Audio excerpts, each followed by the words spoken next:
Alright, well, I don't think I can do this video because there's just too much to say. No, ladies and gentlemen, for those of you who don't know me, I have a watch addiction. And here's my question for you today. It would appear to me that there are two types of watch addictions. And type 1, I think, is the more fortunate one. And type 2, the one that I have, is a most unfortunate watch addiction. And I think a most unfortunate watch addiction is going to be the title of a book I'm going to write about an alter ego named Jeff McMahon, who is in therapy. Most of this book will be conversations between the alter ego Jeff McMahon and his therapist, Dr. Holstein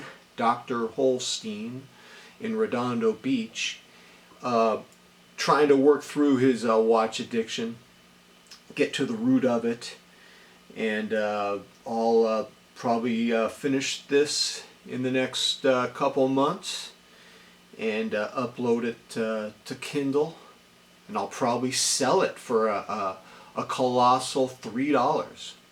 But there seems to be some interest in watch addiction.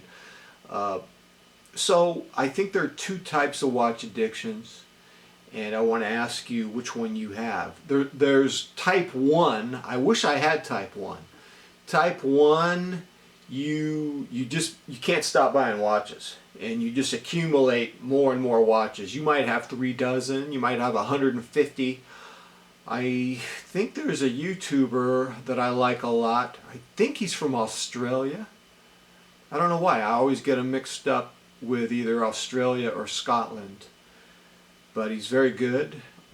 His YouTube channel is called Just One More Watch, which I like a lot. I like the title. If I'm not mistaken, I think he has like over 350 watches.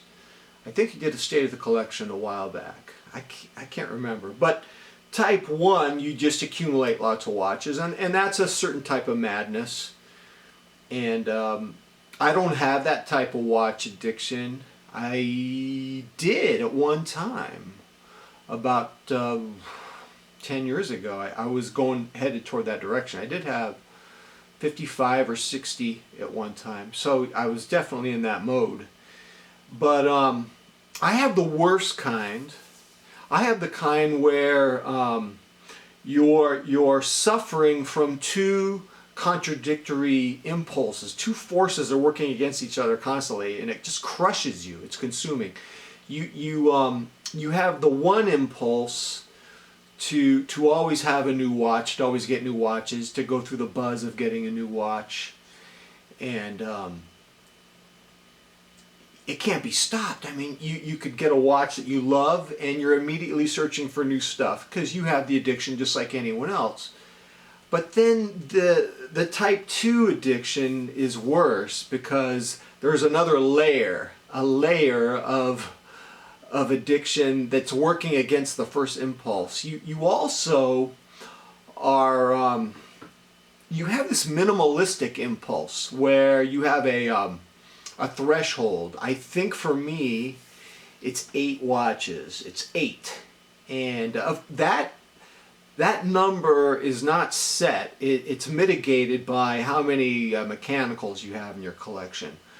I think I'm selling my 4th generation Monster. I'm not sure. I think Rob at the Random Rob channel found someone to buy it. I was on the fence, but I think I'm going to sell it if indeed this person follows through. Only because I'm finding that 5 mechanicals is for my particular type of watch obsessive mind, it's almost unmanageable. 4 seems better, 5 is a little bit much. And then of course the 4th generation Monster is not the 3rd, and so that's always going to be on the back of my mind. But in any event, you can't sustain your existence if you're constantly on the march for more watches on one hand and constantly seeking minimalism on the other. Something's going to give. Something's going to go crazy. That is a most unfortunate kind of watch addiction. Tentatively, that'll be the title of this book. Those of you who have my type of addiction, from my discussions with you guys, that's the far more agonizing of the two addictions. It's far less fortunate. It's the one that will drive you nuts. If my family ever has me kidnapped, appropriately kidnapped and taken on an intervention, and I can only have one watch, it might be the 061 or the Willard. I always struggle. I think the Willard has a certain charm, but I don't know, the 061, one of the two. If you ever reach a point in life where you can only have one, you think about stuff like that. So this then brings us to going into the YouTube community and going over your addiction. Are we helping each other in the YouTube community when we go over these issues, or are we simply enabling each other? I would say it's probably a bit of both. You know, I forged some friendships on social media in the last 5 years. I don't think I would want to dump the channel and dump those connections. I don't know what would happen to those connections if I didn't talk about watches. I don't know if, I suspect as I write this book, I'll probably be reiterating some of the chapters in different form, in video form. What I'm finding is that whenever I write something about watches or watch addiction, when I translate it to video, I'm finding that it's not a precise translation, that there are things you do in a video that you don't do in writing, and vice versa. So there will be, you know, adaptations in video form of this book, but I want to cover some of this material. What I'm finding is I write this book, it's darker than I wanted it to be, but on the other hand, in reflection, maybe it needs to be dark. Maybe this book needs to go into dark places. It's much darker than I wanted it to be. And there's something to be said about being honest and having candor, you know, when you're making a YouTube video, as long as it's helpful. On the other hand, you are setting yourself up. You know, there are people who just have a salacious, voyeuristic attraction to seeing some sort of dumpster fire on a video, and of a man's watch addiction as a sort of dumpster fire. That could invite salacious, voyeuristic appeal, and that's obviously not something you want.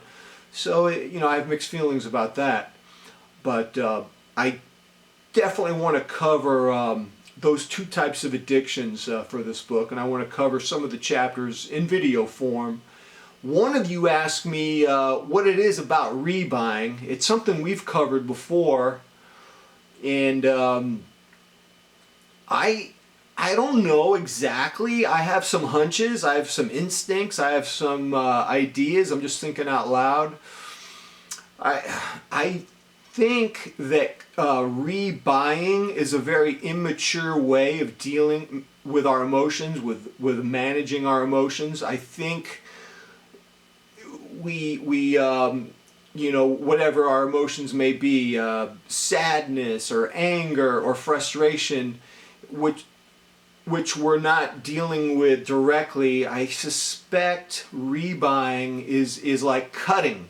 A teenager, she will cut herself, and it's unhealthy, and I think rebuying is very unhealthy. It's very shameful. I mean, just the wasted time, money, and stress in rebuying. It's surely self-destructive, and it's surely not a it's not a mature, healthy way to manage our emotions. If you guys have some insights into rebuying, let me know. So many of us have that. It's something I want to cover more. All right, ladies and gentlemen, tell me, which kind of addict are you? Type 1, type 2? Any theories on the rebuy situation? All right, ladies and gentlemen, until next time, I'm out.